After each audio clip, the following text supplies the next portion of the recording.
What's up mga katimoy, narita karon sa Ximending, Taipei. Suruyanan po din siya sa mga bakasyonista, mga workers dito sa Taiwan. So nakipila tayo mga katimoy kasi famous tong milk tea shop nila dito sa Ximending, Taipei mga katimoy, ang Simpong Tang. Yan po yung pangalan ng milk tea nila dito. So nakipila tayo, mag-order tayo ng isa, makatikim ng famous Simpong Tang dito sa Ximending, Taipei. Yan po yung mga combo meal nila, 220, isang milk tea, tapos mga chicken hot spicy.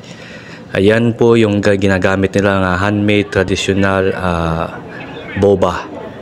Yan po yung sago po, binabad nila sa brown sugar. Ayan mo, galing nila talaga mga katimoy. Pagka hingiga mga katimoy yan, mga katimoy oh. Hawak-hawak na ni Mrs. kung ganda mga katimoy oh. Salamat sa pagtanaw mga katimoy. Hanggang sa muli mga katimoy, paalam.